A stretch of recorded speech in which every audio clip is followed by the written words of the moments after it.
when I joined, it was called, the actual title was Community and Talent Success. And it's funny, talent success is a really weird title because people think, are you in HR? Or are you, right? And in community, we all know community is a weird one, because when anyone ever posts for their first community role they're trying to hire for, they don't realize the nuances, and they get a bunch of applications for people who actually work in the community. Yeah, places, exactly. Which do fantastic work, by the way, but just not right for what we need. So what I did, one of the first things I did was look at what is the makeup of that team. And we had an events function, which made sense. And then talent success was really made up of what we call Upwork skills certifications. So these are like, we certify people based on their designing creative portfolios or web mobile development skills. So we partnered with a company called Code Signal to help us facilitate that. And so we have all of that. And then we also had some coaching. So one-to-one coaching that we would do with freelancers when they join. So really helping them get started on the platform. And it was really successful with just no scale. There was no scale there. It was really low reach. Not many people we were reaching, considering the amounts of people who were on Upwork.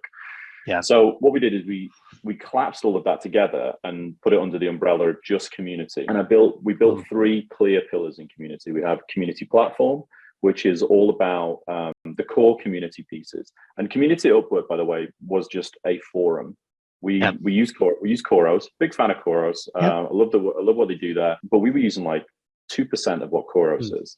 I jokingly say Khoros must have thought we were the best cash cow ever because we didn't ask for anything. We were just we didn't have hardly. There was basically nothing turned on in the back end. There was a lot of tech debt there. So we repurposed that. So it has, forums should always be part of a community, but it shouldn't just be a community. It shouldn't, that isn't all of what community can be. So we have forums still. We're redesigning all of that piece of it. We just rebranded the community, which is great. It actually is on brand now, which is funny because we weren't at all. Yeah, it does.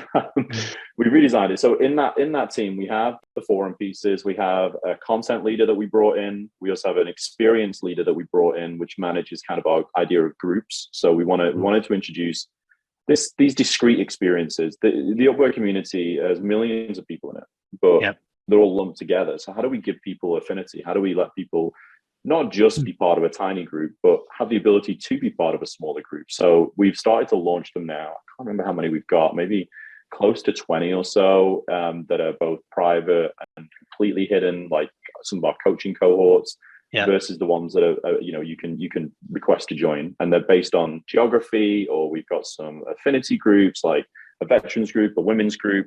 We've just done a campaign.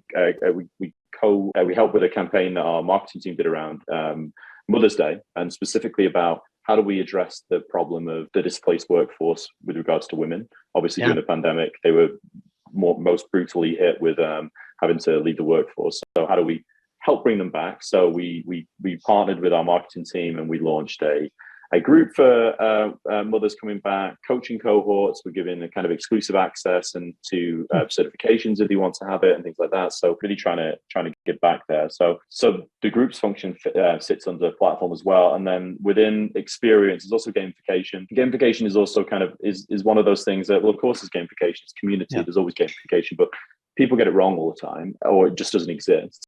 Or people think, well, it's badging and it's roles and rankings, and that's all part of it. And it is, but it's not the be all and end all of it. And what we realized at the Upwork community with our ranking system is that it had been just out of the box, right? So I hit certain things and you call me a certain thing. So we had a bunch of people who were community gurus, a bunch of people who were community aces or whatever. And it didn't really make much sense. And it wasn't fair to those people either, because we need to give more and explain exactly what this means. And we weren't doing a good job of that. So we've rolled back all the rankings. So if you go into the Upwork community today, everyone's just a community member right now until we reestablish what does it mean? What is the criteria for leveling up? And, some of those people will immediately level back up because we'll use that historic data and look at it. We won't completely pull the rug from under people. So there's that piece. And then we kept our events team as is. We broadened it, but we have a global events team, focuses on user-generated events, I think meetups. We did a lot of in-person events around Europe, around the world, in the US as well. We have a network of ambassadors that work on the team in different parts of the world who help kind of facilitate those in-person events. And these ambassadors are more on your community, right? Because they're so engaged, or is that right? Or No, they're actually on. They're actually on the team. Oh, They're okay. not full time, but we. One of the things we should, I should mention as well, is what Upwork does is we drink our own champagne, if you will. So we have it's probably about a 75-25 split across the company of full time employees to what we call our hybrid workforce, our talent innovation program. So we actually use people from the platform. Cool. But we don't use them. We don't use them in like specific needs. Like you explained, you might need someone to edit some videos, and then you wouldn't keep them on full time. I have people on my team who've been part of that program for 6, 7, 8 years, been committed to it and love the flexibility. Are they paid to do that? Okay, got it.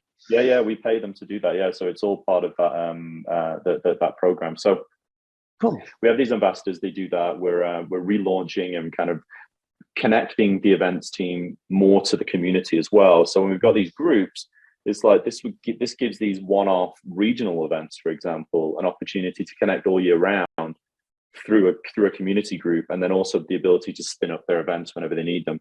This is one of the reasons we want to partner with Bevy, is because it gives us the opportunity to give those leaders within the groups, not just these ambassadors, but we're calling them group guides, access to Bevy to set up the events, so we don't have to be a barrier to them getting together either virtually. Just give them access to that.